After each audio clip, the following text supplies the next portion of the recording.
सरदार वल्लभ भाई पटेल ने कहा था कि अति उत्साह से बड़े परिणाम की उम्मीद नहीं रखनी चाहिए। नमस्कार दोस्तों, मेरा नाम अखिलेश है और आप सभी का स्वागत है BSS ऑनलाइन में। तो आज हम बात करेंगे भारत के पहले डिप्यूटी प्राइम मिनिस्टर, भारत के पहले गृह मंत्री सरदार वल्लभ भाई पटेल के बारे में। तो इनका जन्म 31 अक्टूबर 1875 को गुजरात में हुआ था। लंदन जाकर उन्होंने बैरिस्टर की पढ़ाई की और वापस आकर अहमदाबाद में वकालत करने लगे। महात्मा गांधी के विचारों से प्रेरित होकर उन्होंने भारत के स्वतंत्रता आंदोलन में भाग लिया। वे सरदार पटेल के नाम से लोकप्रिय एक भारतीय राजनीतिज्ञ थे। बात करें स्वतंत्रता आंदोलन में भूमिका के बारे में, तो स्वतंत्रता आंदोलन में सरदार पटेल का पहला और बड़ा योगदान 1918 में खेड़ा संघर्ष में था। इन्होंने 1928 में हुए बारदौली सत्याग्रह में किसान आंदोलन का सफल नेतृत्व भी किया। बात करें खेड़ा आंदोलन के बारे में, तो यह आंदोलन अंग्रेज सरकार से भारी कर में छूट के लिए किसानों द्वारा किया गया था, जिसकी अस्वीकृति पर सरदार पटेल, गांधी एवं अन्य लोगों ने किसानों का नेतृत्व किया। अंततः सरकार झुकी और उस वर्ष करों में राहत दी गई। यह सरदार पटेल की पहली सफलता थी। वहीं बात करें बारदौली सत्याग्रह के बारे में, तो भारतीय स्वतंत्रता संग्राम के दौरान 1928 में गुजरात में हुए एक प्रमुख किसान आंदोलन का नेतृत्व सरदार पटेल ने किया। उस समय प्रांतीय सरकार ने किसानों के लगान में 30% तक की वृद्धि कर दी थी।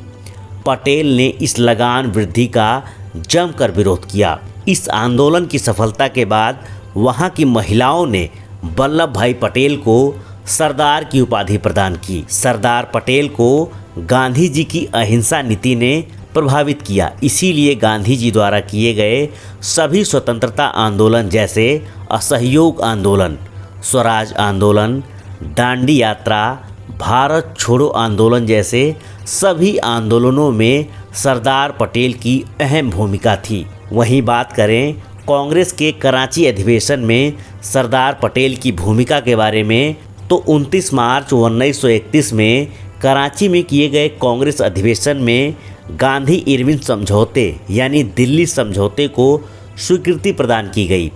इसकी अध्यक्षता सरदार वल्लभ भाई पटेल ने की थी। इसमें पूर्ण स्वराज के लक्ष्य को फिर से दोहराया गया तथा भगत सिंह, राजगुरु व सुखदेव की वीरता और बलिदान की प्रशंसा की गई। यद्यपि कांग्रेस ने किसी भी प्रकार की राजनीतिक हिंसा का समर्थन न करने की अपनी नीति भी दोहराई। वहीं बात करें कराची अधिवेशन में कांग्रेस के प्रस्ताव के बारे में, तो इस अधिवेशन में कांग्रेस ने 2 मुख्य प्रस्ताव को अपनाया, जिसमें एक मूल राजनीतिक अधिकारों से संबंधित था तो दूसरा राष्ट्रीय आर्थिक कार्यक्रमों से संबंधित था।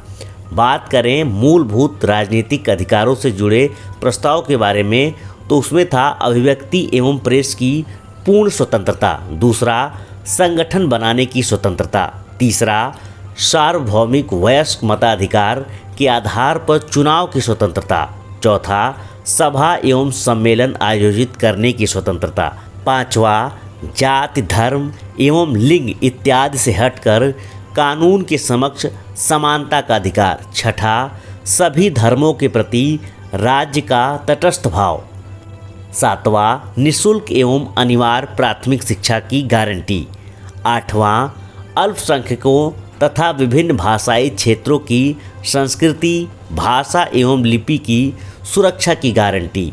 वहीं बात करें राष्ट्रीय आर्थिक कार्यक्रम से संबंधित प्रस्ताव के बारे में, तो उनमें था किसानों को कर्ज से राहत और सूदखोरों पर नियंत्रण, दूसरा मजदूरों के लिए बेहतर सेवा शर्तें, महिला मजदूरों की सुरक्षा तथा काम के नियमित घंटे तय करना, तीसरा मजदूरों और किसानों को अपनी यूनियन बनाने की स्वतंत्रता, चौथा लगान और मालगुजारी में उचित कटौती, पांचवा अलाभकारी जोतों को लगान से मुक्ति, छठा प्रमुख उद्योग, परिवहन और खदान को सहकारी स्वामित्व एवं नियंत्रण में रखने का वायदा।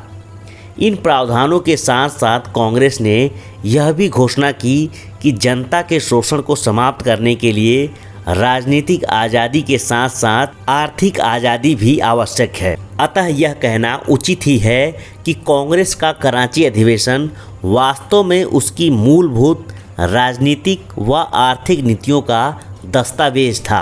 वहीं बात करें सरदार पटेल के रियासतों का एकीकरण के बारे में, तो देश की स्वतंत्रता के पश्चात सरदार वल्लभ भाई पटेल उप प्रधानमंत्री के साथ साथ प्रथम गृह, सूचना तथा रियासत विभाग के मंत्री बने। 562 छोटी बड़ी रियासतों का भारतीय संघ में विलीन करके भारतीय एकता का निर्माण किया। उड़ीसा से 23, नागपुर से 38, काठियावाड़ से 250 तथा मुंबई पंजाब जैसे 562 रियासतों को भारत में मिलाया। जम्मू कश्मीर, जूनागढ़ तथा हैदराबाद राज्य को छोड़कर सरदार पटेल ने सभी रियासतों को भारत में मिला लिया था। इन तीनों रियासतों में भी जूनागढ़ को 9 नवंबर 1947 को भारतीय संघ में मिला लिया गया और जूनागढ़ का नवाब पाकिस्तान भाग गया। हैदराबाद भारत की सबसे बड़ी रियासत थी। वहाँ के निजाम ने पाकिस्तान के प्रोत्साहन से स्वतंत्र राज्य का दावा किया और अपनी सेना बढ़ाने लगा। हैदराबाद में काफ़ी मात्रा में हथियारों के आयात से सरदार पटेल चिंतित हो गए। अतः 13 सितंबर 1948 को भारतीय सेना हैदराबाद में प्रवेश कर गई। 3 दिन बाद निजाम ने आत्मसमर्पण कर भारत में विलय का प्रस्ताव स्वीकार कर लिया। अब बात करते हैं स्टैचू ऑफ यूनिटी के बारे में। तो स्टैचू ऑफ यूनिटी भारत के प्रथम उप प्रधानमंत्री तथा प्रथम गृह मंत्री सरदार वल्लभ भाई पटेल को समर्पित एक स्मारक है। स्टैचू ऑफ यूनिटी भारतीय राज्य गुजरात में स्थित है। यह विश्व की सबसे ऊंची प्रतिमा है जिसकी ऊंचाई 240 मीटर है। इसके बाद विश्व की दूसरी सबसे ऊंची मूर्ति चीन के स्प्रिंग टेम्पल बुद्ध की है जिसकी ऊंचाई 208 मीटर है। अब बात करते हैं सरदार वल्लभ भाई पटेल के लेखन कार्य के बारे में। तो सरदार पटेल का लेखन उनके द्वारा लिखे गए पत्रों, टिप्पणियों एवं उनके द्वारा दिए गए व्याख्यानों के रूप में एक वृहद साहित्य के रूप में उपलब्ध है, जिनमें मुख्य है भारत विभाजन, गांधी नेहरू सुभाष, आर्थिक एवं विदेश नीति, मुसलमान और शरणार्थी, कश्मीर और हैदराबाद इत्यादि। वहीं बात करें सरदार पटेल के सम्मान और महत्वपूर्ण योगदान के बारे में, तो स्वतंत्र राष्ट्र में सरदार पटेल ने एकीकरण का मार्गदर्शन किया। अहमदाबाद के हवाई अड्डे का नामकरण सरदार वल्लभ भाई पटेल अंतर्राष्ट्रीय विमान क्षेत्र रखा गया। गुजरात के वल्लभ विद्यासागर में सरदार पटेल विश्वविद्यालय की स्थापना की गई। महात्मा गांधी ने उन्हें लौह पुरुष की उपाधि दी थी। सन 1991 में मरणोपरांत भारत रत्न से सम्मानित किया गया। सरदार वल्लभ भाई पटेल के नाम से गुजरात में एकता की मूर्ति स्टैचू ऑफ यूनिटी स्मारक बनाया गया। 562 छोटी बड़ी रियासतों का भारतीय संघ में विलीनीकरण करके भारतीय एकता का निर्माण करना सरदार की महानतम देन थी। अंततः किसी भी देश का आधार उसकी एकता और अखंडता में निहित होता है और सरदार पटेल देश की एकता के सूत्रधार थे। राष्ट्र के प्रति उनके समर्पण को सदैव याद किया जाएगा।